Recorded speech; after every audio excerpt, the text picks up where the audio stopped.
Hello, everybody. This is Joshua Hayes at BigWaveTrading.com coming to you with the March 19th stock market wrap-up for you to use on Friday, or heck, you can even use this video this weekend to prepare for next week. But going ahead and starting it off, let's go ahead and start it off with the leading stock market index out there, and that's China's stock market. I hope all you fascists out there are very, very proud of yourselves and happy, and I assume you're going to be very happy in the next couple of years at watching the dollar collapse. And whenever you go in there to buy a loaf of bread, and it costs $5 to $8 like it does out here on Maui in Central Plains, Arkansas, and you ask, how come it's cost this much? You're going to know why it costs this much. And if you try to blame George W. Bush, you're an idiot, personally. But I just want to thank everyone out there for being a fascist and destroying this nation in only a quick 2 months, because as you can see now, China, it's now clearly the leader. I mean, China is just looking beautiful. From the November lows, China is now up 31%. It's busting out of a nice round base pattern here. Look, 3, 4, 5 days. Nice and round. It's beautiful. And if breaking out above the 200-day moving average as I get close and show you, it's above the purple line. Just a beautiful index overall. I just wanted to show everyone what a bullish index used to look like that we used to get in our stock market.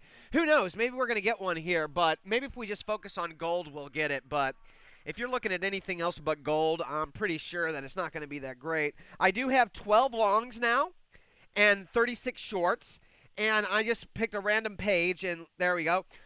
On March the 7th, I had 5 longs. Now I got 12.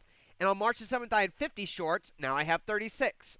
So obviously, we've cut the losses on the shorts that didn't work immediately, and we took some profits on some that gave us, oh, let's go ahead and get out now with our profits moves. So we're down to 36 shorts, and our 12 longs, we only had 4 longs on the 11th. And here we are 8 days later. I don't know how many sessions. Let me go back. Oh, wait. We're already back there on a second. Let's go to the 11th. 1, 2, 3, 4, 5. 6 sessions later. So 6 sessions later, here we are with 12 longs. Now, going from that to that mount to that mount, I can honestly say it's basically been just gold. Not only that, the IRA is doing quite well. And any of you guys that bought DGP, awesome. Way to go. But just look at this China stock market, and that's why I got it up there. So it's nice and pretty, and China's doing great. I'm very bullish on China. China's looking like it has bottomed. The bottom in November was confirmed with accumulation days. Very strong volume. I wish Chris May, the wonderful Chris May, who's my number 2 guy, who we're going to talk about a subject here in a second that he was right on before the move today, would post China's stock market so I could see the volume in November and see the volume in February and March on Bloomberg, because that terminal has a better look and has charts that look close to Telechart. But China, you're looking great, and on here, if you could see the volume, you could see that it's rising up on accumulation. It drops on light distribution. Now let's take a look at the NYSE since November. During that same period, let's just pick that low right there, and because that was on like the 11th we used for the Chinese stock market. So while the Chinese stock market was up 30% on the Shanghai SC Composite, not the Hang Seng Index, the Shanghai SC Composite, 30%. New York Stock Exchange is down 7%. So let's go ahead and, since the composite is more active, let's look at let's use the Nasdaq then. During that same time, the Nasdaq then is down only 1%, so it's closer. So that means that still the SE Composite is beating the Nasdaq by 32%. It's outperforming it by 32%. And look at the bottom here at the relative strength line, the big white line. Look at China, SSEC-X or SSEC-X. Look at the relative strength line going all the way back to September. So while the Chinese stock market, Shanghai SC Composite, was hitting a new low in November, the relative strength line was hitting a new high in November. Then as it made didn't make a new low in December, neither did relative strength. And then look at the price. If we would like draw a linear line through this to like show what linear scale it's on, we can see that it's like this. And you see my arrow going back and forth like that. Now look at the relative strength line during that time. Which one is more steep upwards? I think it's quite obvious it's the relative strength line.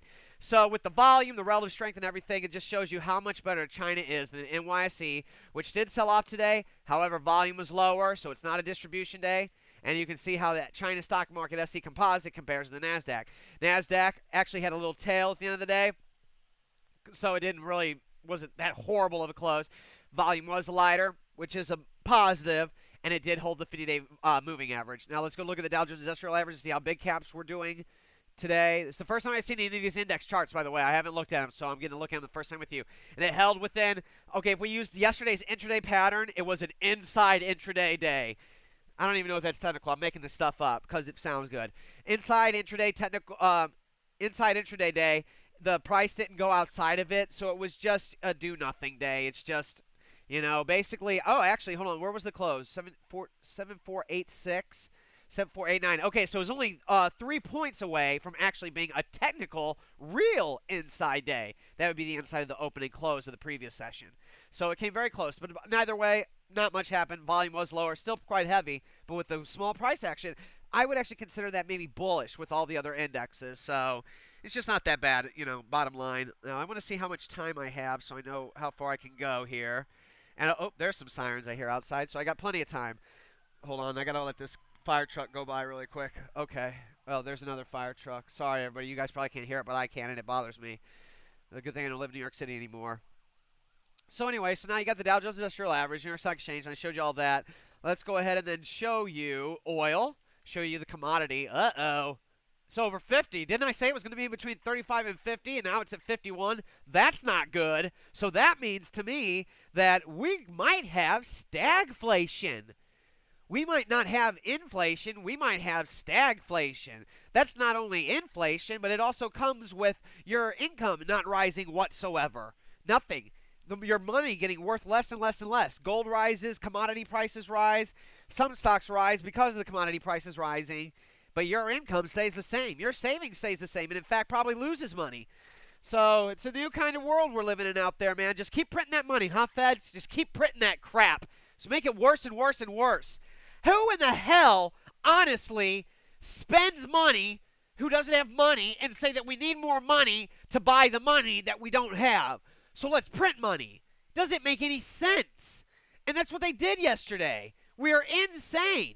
We should be cutting taxes to encourage people to spend their money or to save it or invest it more preferably, and then getting capital gains tax instead of, because we always know by Kennedy, by Reagan, by George W. Bush's first tax cuts, not the rebate crap, that whenever you cut taxes, the stock market grows. Remember 2003, everybody? And income grows, and the revenue, the Fed takes in at the federal level grows. Income always grows when you cut taxes. So why would you raise taxes on everything? It doesn't make sense. Especially when you increase spending. You can't increase spending and cut taxes. If you're going to cut taxes, you got to drop spending. And especially if you're going to increase spending, you got to cut taxes. This is ridiculous. I mean, you can't even ever increase spending like this any right way unless you already have money. So without a budget surplus, you can't just spend. It's insane. It's crazy. And that's why oil's rising. That's why platinum is exploding up 6% today. That's why silver's up 5% today. And that's why after the huge move in gold yesterday, it was up another 1.8% today to almost be up 5% in 2 days. And that's why the United States dollar is finally crashing and is now down 4.45% in 2 days and is down, let me go back.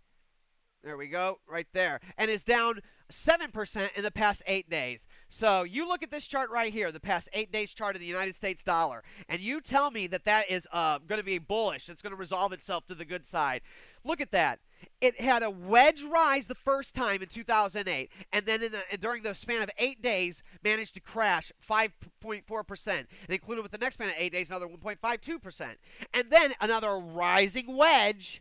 And here's the wedge. Let me do this for you with the D. See? Okay, see that right there? And now watch this with the other D. I'm going to connect the lows, go up here, and do you see how the wedge gets closer? Do you see how it gets closer and closer, and then boom, it breaks apart. Now this last one I want to show you wasn't necessarily a wedge, but still, from this uptrend line of these prices, and as you can see, that's pretty dang parallel. I got that. I got some good eyes. As you can see there, so that parallel uptrend, it breaks down of it. Then it does a wedging uptrend, which is even worse, and breaks down of that. That is horrible. And the volume doesn't even matter with that kind of price action, if you ask me. So let me go and clear all that, and now let's look at a gold chart during that same time. Let's look at a silver chart during that time. Let's look at platinum. And let's just go back to our favorite, gold. Silver and gold. Silver and gold. It's about where it's at, folks. I don't have much else to say. I'm going to go ahead and have a part 2 and a part 3, and I know I'm skipping some. Oh, you know what? Before I go, I'm going to show you something. Market speculator Chris May, who is in the website, he has been telling me that commodities are going to explode, commodities are going to go higher, and I knew they were too because we know how hyperinflation works. We're not idiots. We're watching gold, watching platinum, and everything. However, he kept on mentioning DBA and DBC, and I got to be honest. I mean, it does look like it's bottoming here, but I'm not even interested in it. And then after today, look at that move today. Boom, boom, boom. And let's get up close on that. Yes, it closed lower than where it opened. 25.17 closed 24.98, but still green bop and bigger volume. Boom, boom. Let's go to a zoom 3. Boom, boom. And then at the same time, let's go back today and let's do DBC. DBC looking good. He says bottom. I was like, yeah, it does. It's rounding out. It looks like it's bottom. But now today, definitely. Boom. Boom. Green bop again. Hello, green bop. Hello, big volume surge. Let's do a surge 4. Zoom 4, I mean. And as you can see, up close, though, once again, 2088, 26.4. Doesn't matter. Bottom line, he's right. We're right. BigWaveTrading.com. We're doing excellent. And we'll be back with part 2 and probably part 3 because I go on forever. Aloha.